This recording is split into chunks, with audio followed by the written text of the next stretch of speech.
Bismillahirrahmanirrahim. Assalamualaikum warahmatullahi wabarakatuh.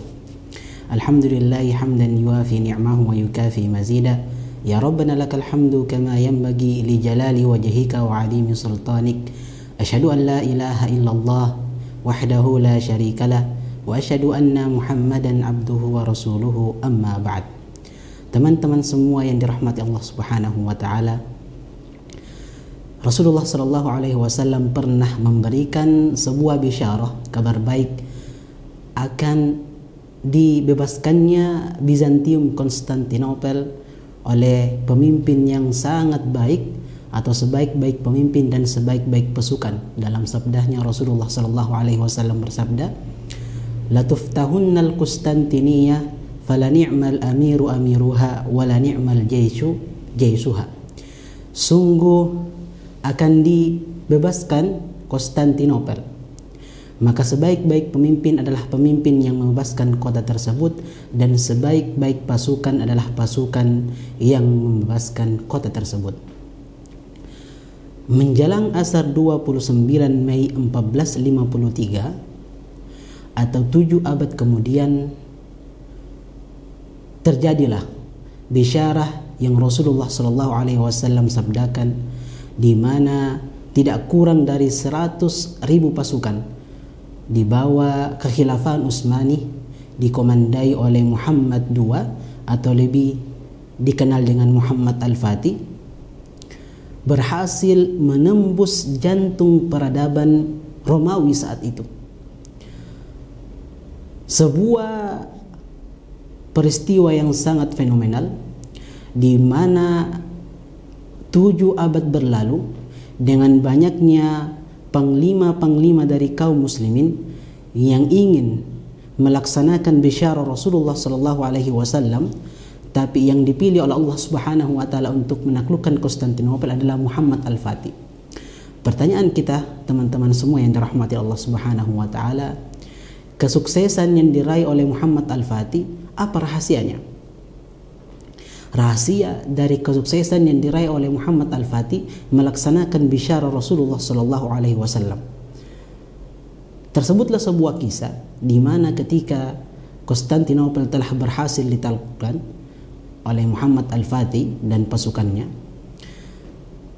pada hari itu hari Jumat, dan kaum muslimin ingin melaksanakan hari atau salat Jumat, di mana mereka bingung siapa yang akan melaksanakan atau memimpin sholat pada saat itu, dan tak ada dari satu pun dari kaum muslimin yang berani untuk mengajukan diri. Kemudian berdirilah Muhammad Al-Fatih pada saat itu dan mengajukan 3 pertanyaan kepada pasukannya. Pertanyaan pertama, di mana beliau menyeru para pasukannya, "Wahai pasukanku, siapakah di antara kalian dari sejak dia balik hingga kemudian dia masuk ke Konstantinopel tidak pernah meninggalkan sholat jamaah 5 waktu? Jika ada yang pernah meninggalkan sholat jamaah 5 waktu walau hanya sekali, maka silahkan duduk." Kemudian semua dari pasukan Muhammad Al-Fatih, termasuk Muhammad Al-Fatih pada saat itu, berdiri. Dalam artian Muhammad Al-Fatih dengan seluruh pasukannya yang sangat banyak tidak pernah meninggalkan sholat 5 waktu, mulai dari mereka balik hingga mereka masuk ke jantung Konstantinopel saat itu. Kemudian diajukanlah pertanyaan kedua, "Wahai para pasukanku, siapakah di antara kalian semenjak dia balik hingga dia masuk ke kota Konstantinopel tidak pernah meninggalkan sholat rawatib, qabliyah dan ba'diyah?" Maka sebagian dari pasukan Muhammad Al-Fatih itu duduk. Di sini kita bisa melihat bahwasanya besarnya kejujuran pasukan Muhammad Al-Fatih. Kemudian akhirnya Muhammad Al-Fatih mengajukan pertanyaan ketiga, pertanyaan terakhir. Kemudian beliau menyeru kepada para pasukannya, wahai pasukanku, siapakah di antara kalian yang semenjak dia balik sampai dia kemudian masuk ke Konstantinopel tidak pernah meninggalkan sholat tahajud? Jika ada dari kalian yang pernah meninggalkan sholat tahajud walau hanya sekali, maka silahkan duduk.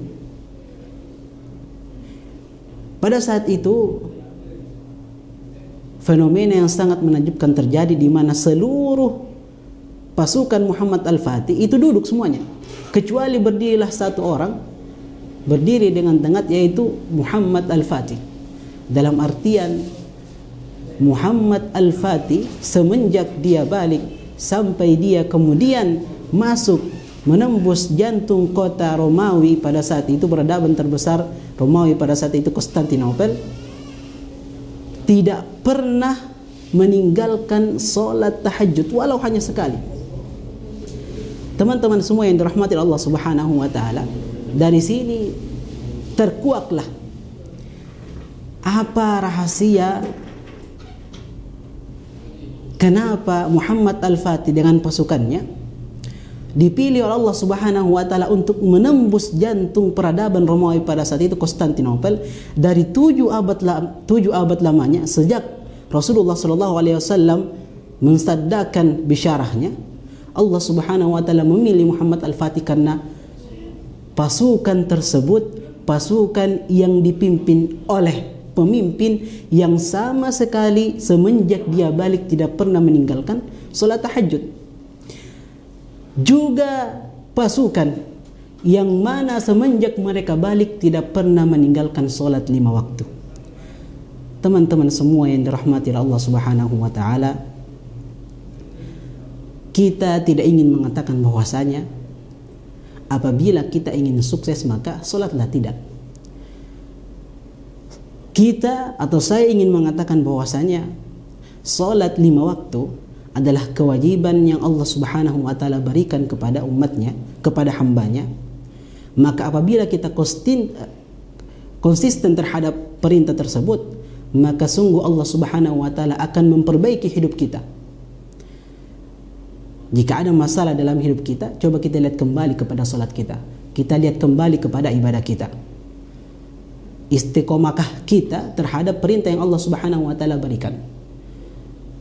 Belajarlah untuk selalu istiqomah terhadap perintah Allah Subhanahu wa taala.